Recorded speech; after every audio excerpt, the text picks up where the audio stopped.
All right, what's going on, guys? So today I'm going to give you a handful, actually more than a handful, of bodyweight exercises that you can do at home to improve your MMA performance. Let's get into it.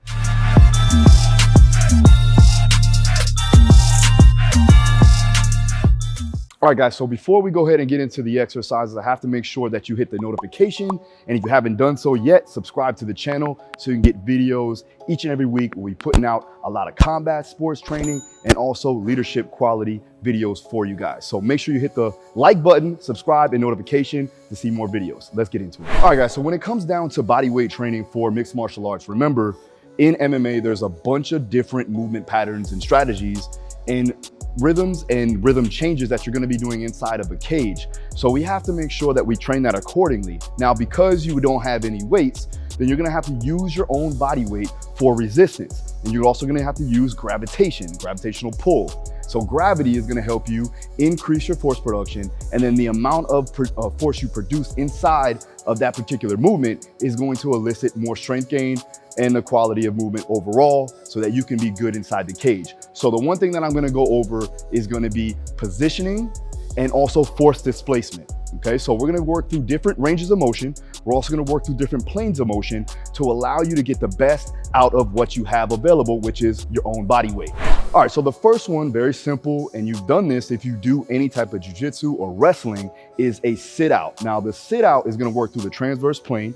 You're going to be working your obliques. You're gonna be working through your shoulder stabilizers, and also you're getting a conditioning component too as well. So this is also gonna help from a sports specificity standpoint because you are actually doing a movement that you do inside of the cage or on the mats. Another thing is that you can use it in any different fashion, but the one thing that I like to use it for is for the end of my training session when I'm looking to increase my core stability, my core strength, my rotational power, and then also working technical efficiency with the sit out itself.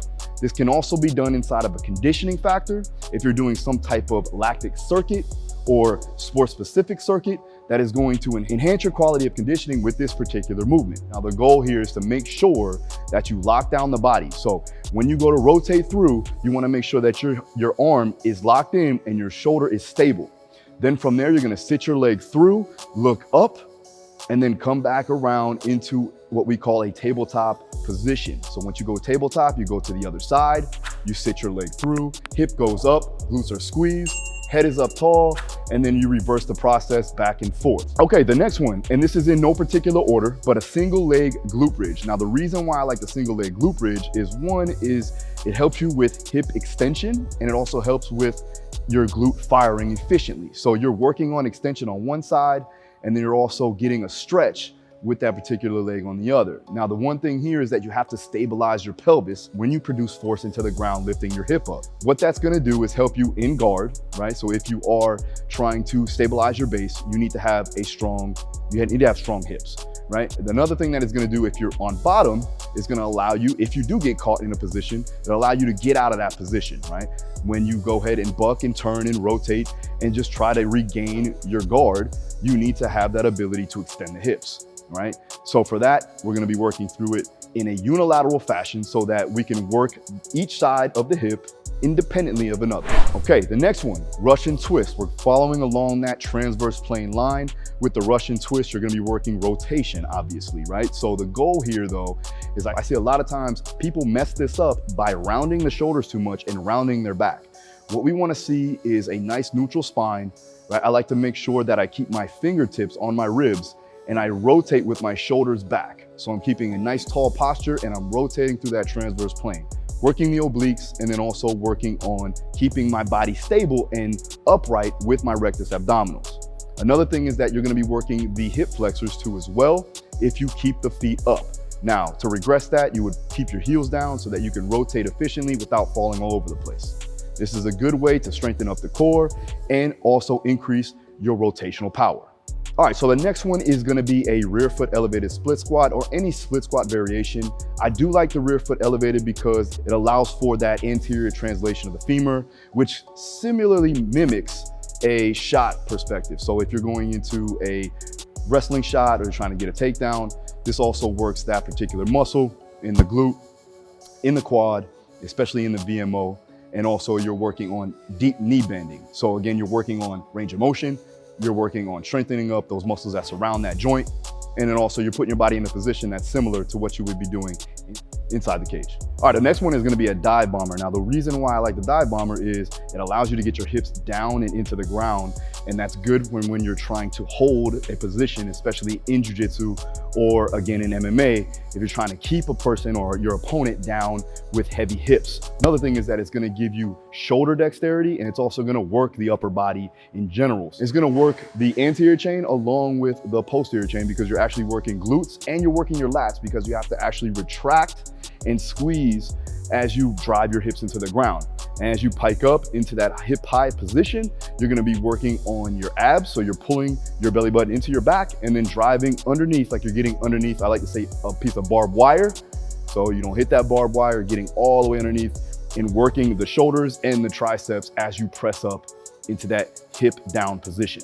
Okay, so tall chest, hips low, that's definitely gonna help. All right, so now we're gonna take it into more of a plyometric feel, right? So increasing power production in a lateral force displacement. So side to side movements, right? In that frontal plane.